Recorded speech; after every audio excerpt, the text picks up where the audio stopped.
Dobar dan, poštovani gledaoci. Promenljivo vreme i povratak dece u kolektiv pogoduje razvoju i širenju virusnih infekcija. Tim povodom danas je naš sagovornik, dr. Hasan Al-Šaih Salama, specijalista pedijatrije u Dečijem dispanzeru Doma zdravlja dr. Jovan Jovanović Zmaj u Novoj Pazovi. Dobar dan, doktore, i hvala vam što ste nas ugostili u vašoj ordinaciji. Dobar dan, dobrodošli, hvala što ste pozvali. Pozdrav svim vašim slušalcima. Na samom početku, da li možete da nam kažete koji su najčešći uzročnici virusnih infekcija? Najčešća uzročna virusna infekcija kod deca, tu u stvari možemo deliti infekcija na više infekcija. Tu najčešće su respiratorne virusne infekcije, zatim imamo crevne virusne infekcije i kožne, odnosno osobne virusne infekcije. Najčešće kod deca uglavnom respiratorne virusne infekcije. Zavisno od vrsta virus i od lokalizacije infekcija daje različite manifestacije. Tako da najčešće respiratorne infekcije su prehlada kod deca u tom periodu, znači sad jesen, zima, i najčešće izazivači su rinovirus. To su virus koji se lako prenose, znači kaplječnim putem kontakta, kašalj, kenjem, odnosno ili direktnom kontakta deca između jedne i druge.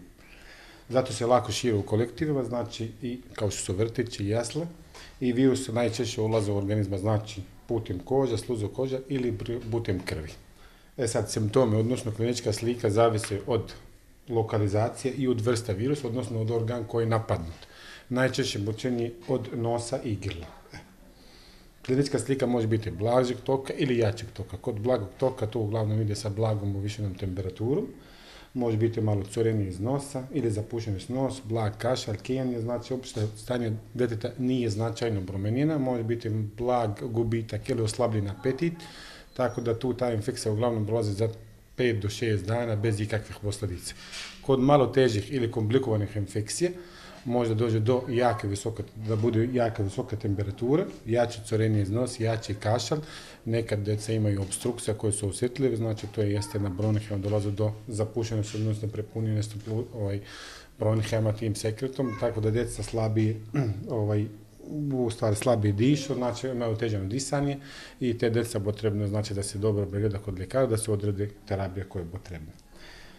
Doktore, da li možete da nam kažete koje su najčešće virusne bolesti kod dece? Najčešće su virusne bolesti, znači tu su prehlade, najobičnije virusne infekcije. Tu su znači najobičnije opala grla, znači nosić, možda u slučaju da dođe do komplikacije javlja se opala srednjeg uva, odnosno može sinusa da bude zahvaćen, da opala sinusa i može da se spuste na plućima, da izaziva bronhitis, odnosno zapaljenja pluća.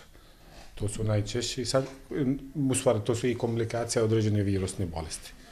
Sad, virusne bolesti, drugo, ću da vam kažem sad, mislim, ćete terapiju, dijagnozi, kako se to postavlja.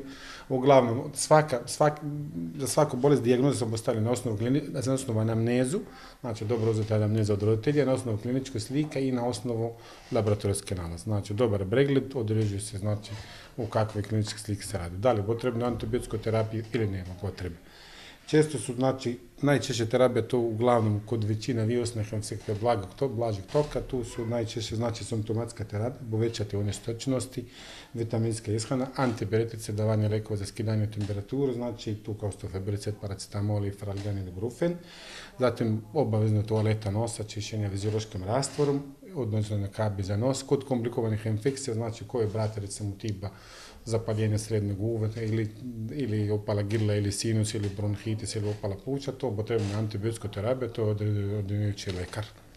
Koje su najčešće komplikacije kod ovih oboljenja? Najčešće komplikacija kod virusne infekcije kod deca su zapaljenje srednjeg uva, zapaljenje sinusa, gnojna upala grla, bronhitis i pneumonija. To jeste zapaljenje pluća. I to su malo ozbiljnije komplikacije koje zahtevaju malo jaču terapiju, odnosno da dete bude malo duže odsutan od vrtića. Da li postoje preporuke kada dete možemo da vratimo u kolektiv posle preležane virusne infekcije? Pa, zavisno od težine infekcije. Znači, kod nekomplikovanih virusnih infekcija koji ide sa blagom povišenom temperaturom ili nije opšte stanje barometra, da može za 5 do 7 dana dete da se vrati u vrtić od ozdravljenja. Kod malo jačih virusnih infekcija sa komplikacijom, gdje su dobio dete i antibiotičku terapiju, gdje je potrebno drugih terapijskih mjera, to je otprilike 10 do 15 dana. Sad, djeca sa lakšim infekcijama, znači, uglavnom za par dana može da se vrati u vrtić. Da li i kako možemo da zaštitimo dete od novih virusnih infekcija? Pa tu su viši niz mera koje može čovjek da štiti dete od virusne infekcije. Znači, prvo, kad dete već ima jednu infekciju, treba da se vrati u kolektiv, odnosno u vrtić, kad je potpuno zdrav. Jer imunološki sistem je jako specifičan kod deca, on nije komplet razvijen kao odrasli. I tek on se razvije negdje oko 12. godina, bude potpuno, sposoban kao odrasli imunološki sistem.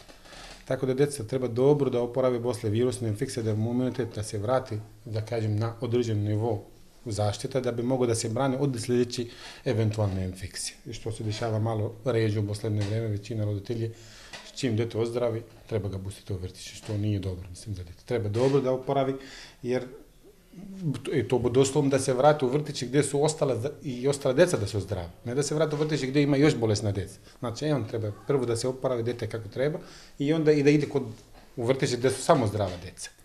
Pomenuli ste imunološki sistem. Šta roditelji mogu konkretno da urade da popravi imunološki sistem kod svog deteta? Pa tu ne postoji nijedan lek koji tačno baš može da se podigne imunološki sistem. To su više razne stvari koje može da se pridržavaju da odradi da bi dete bio malo otporniji, da kažem. To kao da najčešće, znači najbitnija stvar, to je pravilna ishrana dete. Znači što više voća i povrće, jer su najčešće, u stvari su jedini izvor, pravi izvor vitamini i minerali i treba smanjiti odnosno slatkiša, brza hrana. Znači tu malo samo, jer većina bolesti i kod dece i kod odrasle su posljedica nepravilna ishrana, odnosno stres. Ajde, nećemo govoriti o stresu kod dece, nego da govorimo o nepravilnoj ishrani. Druge mere, znači tu dodati u toku same bolesti, znači ili može poslije period jedan oporavak da se daje malo razni vitamini koji stiče malo imunološki sistem. Najbitniji su preparati cinka, jer cink je jedini pravi stimulator imunološkog sistema.